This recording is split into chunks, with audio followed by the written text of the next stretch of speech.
Hello everyone. आज का जो हमारा टॉपिक है वो है jump statements. Jump statements word से समझ में आ रहा है। जंप मींस एक स्टेटमेंट से दूसरे स्टेटमेंट पे जंप करना, राइट। तो ये क्या करता है, ये अनकंडीशनली ट्रांसफर करता है प्रोग्राम कंट्रोल को विद इन द फंक्शन। ठीक है, अनकंडीशनली मतलब एक स्टेटमेंट से जंप करके दूसरे स्टेटमेंट्स पे चले जाते हैं, या बेटर लैंग्वेज में ये कह सकते हैं कि ये वाले जो स्टेटमेंट्स होते हैं ये क्या करते हैं, कुछ पार्ट ऑफ द कोड को स्किप कर देते हैं। So we can say they skip over the part of the code and jump to the next statement. Fine.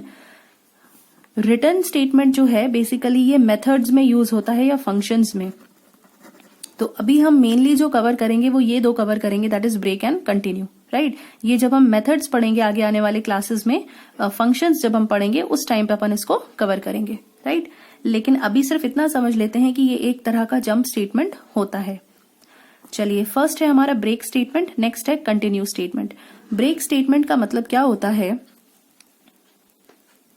It skips the part of the code. क्या लिख सकते हैं, it skips the part of the program, है ना। ये कुछ part जो programme का होता है उसको स्किप करके टर्मिनेट कर देता है, टर्मिनेट्स द स्मॉलेस्ट एनक्लोजिंग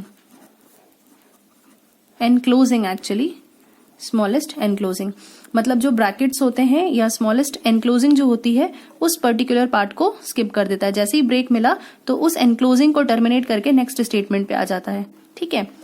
और कंटिन्यू स्टेटमेंट क्या करता है, ये भी कुछ पर्टिकुलर पार्ट को स्किप करता है सेम इसकी तरह, लेकिन एनक्लोजिंग को स्किप करने की जगह ये क्या, इसका जो कंट्रोल है कहाँ चला जाता है, नेक्स्ट इटरेशन पे।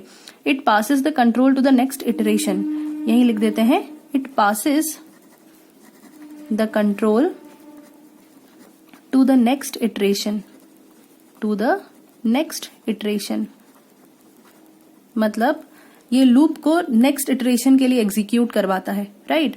वो पर्टिकुलर कोड को स्किप करके नेक्स्ट इटरेशन पे पहुंचा देता है।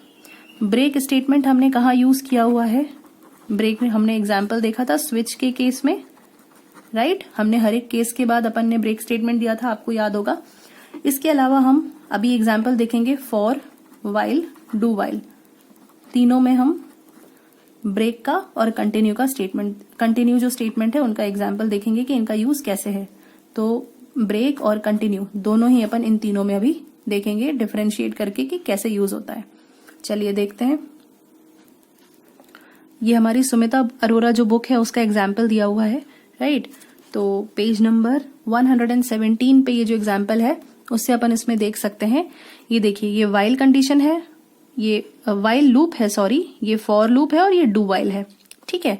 अब देखो इसमें क्या हो रहा है, वाइल ये टेस्ट एक्सप्रेशन, माने यहाँ पे कोई भी कंडीशन दे दी मैंने, राइट। ये कंडीशन दी हुई है, अब यहाँ स्टेटमेंट दिया है, स्टेटमेंट 1 करके कोई भी एक पर्टिकुलर स्टेटमेंट होगा, ठीक है। ये एक एग्जाम्पल है, स्टेटमेंट 1 मतलब यहाँ कोई भी स्टेटमेंट लिख सकते हो आप, सिंटैक्स लिखा हुआ है यहाँ पे, ठीक है। अब देखो इफ कंडीशन क्या बोल रही है कि वैल्यू या वैल जो वेरिएबल है, val is greater than 2000 break.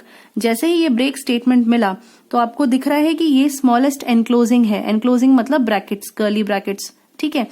तो ब्रेक के बाद जो पहला ब्रैकेट मिला, ठीक उसके बाद जो स्टेटमेंट है इसका कंट्रोल वहां तक पहुंच गया। तो यानी ये क्या करेगा, इसने बीच के जितने भी ये वाले स्टेटमेंट्स थे उन सभी स्टेटमेंट्स को स्किप कर दिया। अगर हम ब्रेक की डेफिनेशन देखें तो क्या बोल रही है, the break statement enables the program to skip the part of the code, a break statement terminates the smallest enclosing. Smallest enclosing मतलब ये ब्रैकेट्स, ठीक है। तो इसने इसके पास वाली एनक्लोजिंग कौन सी थी, ये वाली।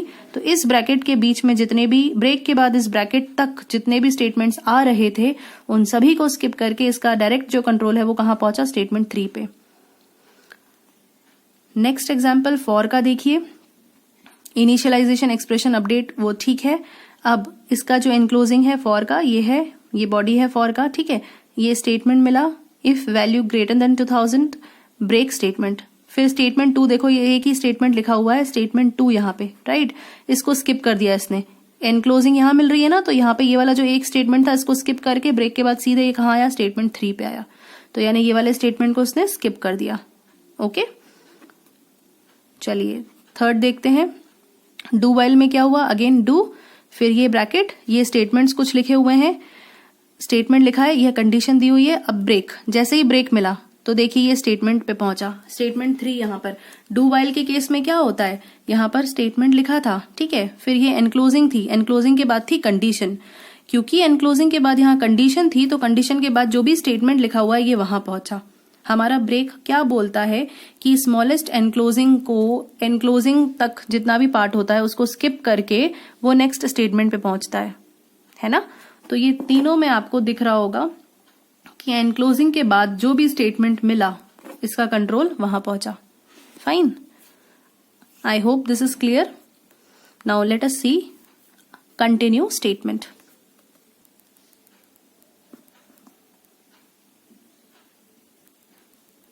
नाउ जैसे कि मैंने आपको बताया कि कंटिन्यू स्टेटमेंट में क्या होता है, नेक्स्ट इटरेशन पे पहुंचता है ना। वो कहां से कितने पार्ट को स्किप कर देता है, जैसे ही कंटिन्यू स्टेटमेंट मिलेगा तो सारे कोड को स्किप करके वो कहां पहुंचता है, इटरेशन पे, यानी कि लूप की कंडीशन पे पहुंचता है। तो ये एग्जाम्पल में हमको दिख रहा होगा, while, for and do while, ठीक है, तीनों एग्जाम्पल्स हैं। अब देखिए वाइल में यहाँ पे कुछ कंडीशन दी हुई है, सिंटैक्स ही लिखे हुए हैं तीनों में, ओके।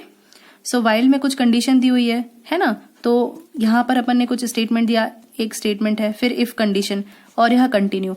जैसे ही कंटिन्यू स्टेटमेंट मिला तो ये कंट्रोल कहां पहुंचा, सीधे वापस वाइल के कंडीशन पे, ऊपर वाइल पे पहुंच गया ये, क्योंकि अपन ने देखा, अपन ने पढ़ा है कि जैसे जो कंटिन्यू होता है वो क्या करता है, it skips the part of the code and moves to the next iteration. तो it is skipping all these parts and it is moving to this iteration, right.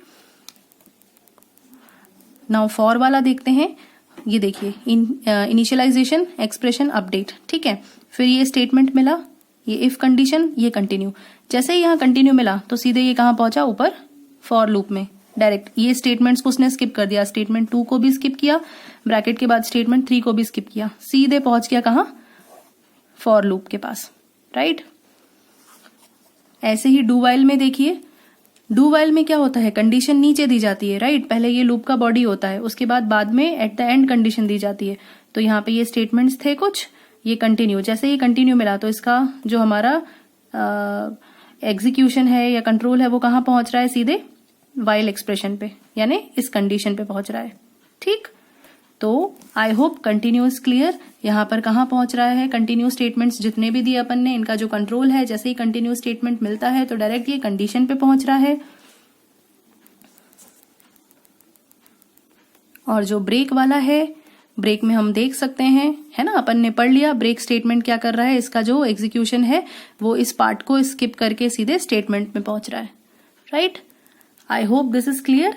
And the last one return वाला जो है वो हम methods के time पे cover करेंगे। Thank you.